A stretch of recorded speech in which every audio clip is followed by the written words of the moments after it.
शीतला माता की जय हो। और हमने यह बासी बना लिया है संडे की रात को। इसमें हमने 4-5 परांठे बना लिए और मीठे चावल, गुलगुले, मीठे पूड़े जिसको बोलते हैं, गुलगुले कहते हैं, कोई पूड़े कहते हैं। उसके बाद दही जमा दी थी और ये प्रसाद है माता रानी का। और सबसे पहले घर में पूजा करते हैं, उसके बाद बाहर, घर के बाहर थोड़ी सी साइड में होके चौगाने की पूजा करते हैं। उसके बाद हम गए हैं शीतला माता मंदिर, नजफगढ़ में ही है जो शीतला माता चौक है। और लाइन बहुत ही लंबी लगी हुई थी, देखिए। अभी और भी दिखाती हूँ आपको। और सारा सामान मैंने ले लिया है। उसके अंदर बिनोले, बाजरा और 10 जगह है जो पूड़ी बनाई जाती है। वो उसमें पहले गीला आटा करके लोई बना के रखते हैं, 10 लोई बनाई है। उसके बाद थोड़ा सबसे पहले तो परात के अंदर टिक्का किया, टिक्का करने के बाद आटे की लोइयाँ रखी। हर लोई पर चावल, पूड़े और बिनोले सब रखे। और टिक्का तो मैंने पहले कर दिया था, सबसे पहले परात में सखिया बनाया था। उसके बाद सबको टिक्का और सब पे पैसे भी रखने हैं। और तो सभी माताओं पर चढ़ाने के बाद इसमें से कुछ एक जो चौराहे के नाम की रख लेते हैं और एक अपनी जितनी भी औरतें घर में होती हैं उनके नाम की एक लोई रखते हैं। और वो अपने पीहर के दिशा की तरफ मुख करके उसको बीजती है, बोती है किसी जगह, कच्ची जगह पर। वैसे तो आजकल कच्ची जगह कहीं है ही नहीं, लेकिन हमारे यहाँ पास में पार्क था, दिखाऊंगी आपको मैंने कैसे किया। तो लंबी लाइन बहुत ज़्यादा। अब मैं पूजा करने के बाद आ गई हूँ पार्क में, क्योंकि पूजा की वीडियो नहीं बना पाई, बहुत ज़्यादा भीड़ थी। और यहाँ भी कच्ची जगह वैसे तो है, लेकिन वो वाली बात नहीं है, क्योंकि यहाँ सब सारा दिन लोग बैठ के ताश खेलते हैं या जो भी कुछ है, बड़े बुजुर्ग अपना समय पास करते हैं। तो इसमें कहीं धूप भी नहीं है। तो जहाँ देखते हैं जैसे भी जगह मिलेगी कहीं पे। हाँ, एक बात सभी को ध्यान रखनी चाहिए कि जैसे जहाँ यहाँ पर पूजा हुआ लोगों का होता है तो उसको उससे बच के निकलना चाहिए। जगह जगह पूजा की होती है तो पैर न रखें, उस चीज़ का ध्यान रखें, अपने बच्चों को भी समझा के रखें।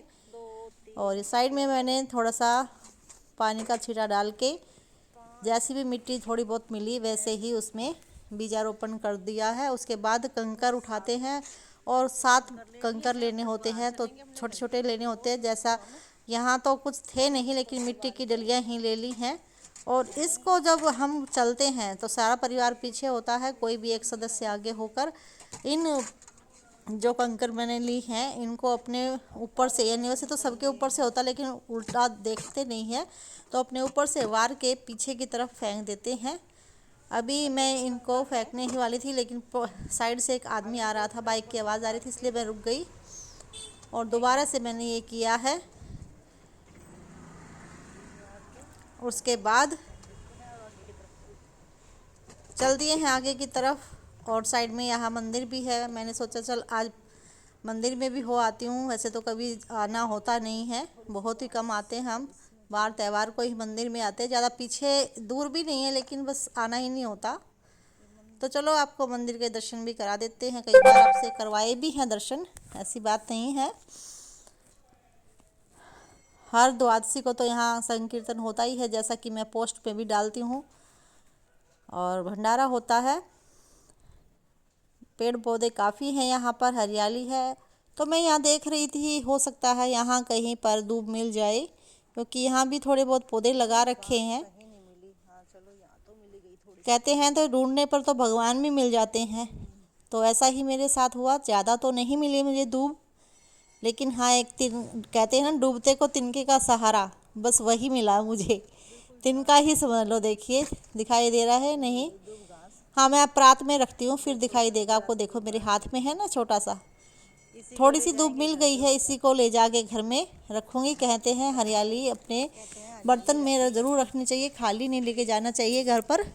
तो मैंने रख ली है, घर में ले जाकर मैं इसको गमले में लगा दूँगी, शायद लग जाएगी, तो पहले भी लग गई थी। तो इसके बाद अब चलते हैं अंदर। दर्शन कराते हैं आपको भी।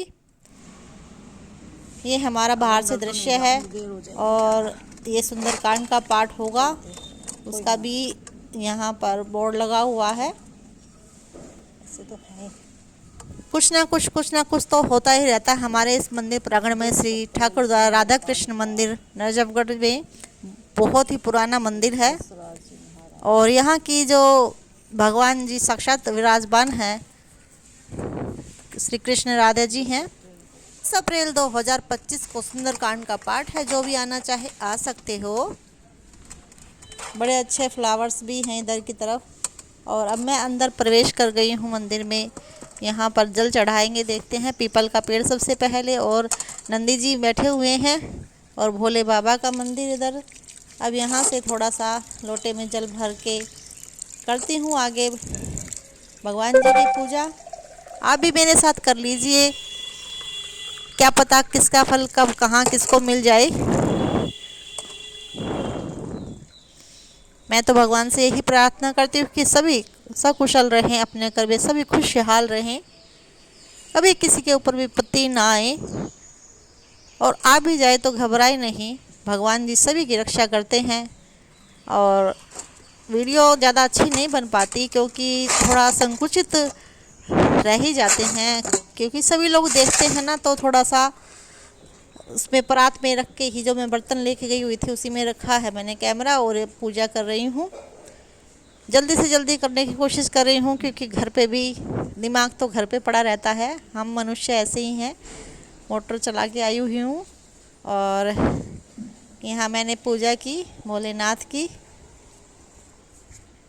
और बताना, मुझे सभी लोग कहते हैं कि नंदी जी से मांगना चाहिए, जो भी कुछ मांगना चाहिए, लेकिन मुझे पता ही नहीं कि कौन से कान की तरफ मांगना होता है। तो मैंने तो ऐसे ही अपने सादे मन से ही प्रभु से इच्छा की है कि सभी की मनोकामना पूर्ण करना, सभी को स्वस्थ रखना, खुशहाल रखना, सभी के घर में वृद्धि करना। और अब अंदर की तरफ भगवान कृष्ण जी, श्री राम जी, विष्णु भगवान जी, सभी का अंदर भी है मंदिर। तो भोलेनाथ का तो आप कहीं देखा होगा, मैंने तो ज़्यादातर यही देखा है कि ओपन में हमारे यहीं पे ही है और सबके अंदर का मंदिर अंदर ही होता है। हमारा जो ये मंदिर है था भोलेनाथ का, जो ओपन है चारों तरफ से। हाँ, छत ज़रूर है, छतरी। और ये अंदर परिक्रमा मार्ग।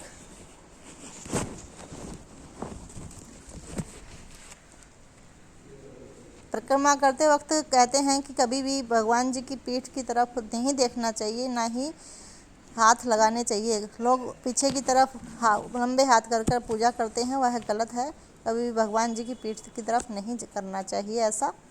और ये विष्णु भगवान जी, लक्ष्मी जी, सभी की मनोकामना करना पूर्ण करना, सभी के घर में सुख शांति बनाए रखना। और ये कृष्ण भगवान जी, राधा जी, जब आपको कई बार बताती हूँ कि साक्षात वृंदावन वाले भगवान जी यहाँ पर विराजमान हैं। सभी कहते हैं कि 600-700 वर्ष पुराना यह मंदिर है और यहाँ जब बैठता है तो उनका मन अंदर से बहुत प्रफुल्लित हो जाता है। और ये शीतला माता के यहाँ भी मूर्तियाँ हैं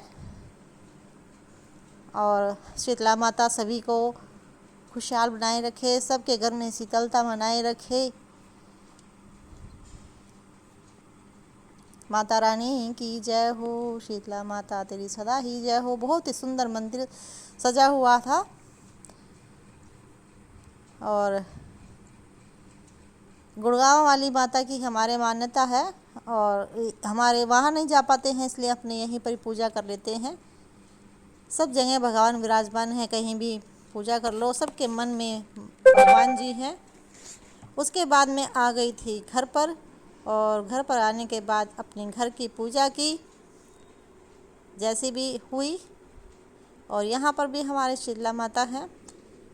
और उसके बाद फिर मैंने अपने पौधों में पानी दिया क्योंकि इनको भी पूजा की ज़रूरत होती है। ये भी जीव हैं और सूरज देव भगवान काफ़ी तेज़ निकले हुए हैं। हमारी तुलसा माता पे मंजरी काफ़ी हो गई है, समय ही नहीं मिलता, कभी कुछ अड़चन आ जाती है, कभी कुछ अड़चन आ जाती है और इनकी मंजरी उतार नहीं पा रही हूँ, लेकिन अब ज़रूर उतारूँगी। और एक सप्ताह में तो बहुत ज़्यादा हो जाएंगी। और एक गुलाब का फूल मैंने सुबह सुबह यहाँ से उतार कर माता रानी के भेंट कर दिया है। अभी बहुत सारी डोरियाँ लगी हुई हैं, आएंगे बहुत सारे फूल, इसमें भी बंदर कर जाते हैं ख़राब। और ये वाला फूल तो बहुत ही प्यारा लगता है मुझे, पर्पल कलर का। देखिए बहुत सारे गुच्छे में आए हुए थे, धीरे धीरे मुरझाना शुरू हो गए हैं। ये बहुत ही सुंदर लगते हैं। लाल पीले फूल तो खूब देखते हैं ना, पर्पल कलर का तो एक तो अपराजिता का होता है एक ये, और सदाबहार के जो फूल हैं उसमें मेरा एक दो ही बचे हैं ये सदाबहार के, जिसमें वाइट है। और उसके बाद मैंने झाड़ू तो सुबह लगा ली थी, लेकिन पोछा लगाया, फिर कपड़े धोए और कंबल भी धो दिए हैं कि गर्मी अब तो काफ़ी आ गई है। इसके बाद अब इनकी ज़रूरत नहीं है। अब भर लिया है पानी। पानी तो वैसे इसी में से लेते हैं, लेकिन थोड़ा स्टोर भी होना ज़रूरी है किचन के अंदर, बार बार काम होता रहता है। और इसका जो आरओ का वेस्ट पानी है मैं उसको नहीं जाने देती इधर उधर, इसको मैं पौधों में ही डालती हूँ, इसलिए बाल्टी में इकट्ठा कर लेती हूँ। उसके बाद मैं आपको ये साड़ी दिखा रही हूँ, देखो अच्छी लगी या नहीं लगी मुझे ज़रूर बताना। अगर अच्छी लगी होगी तो ज़रूर फॉल लगाऊंगी इसको, क्योंकि आप सबकी चॉइस भी अच्छी है, बताना ज़रूर।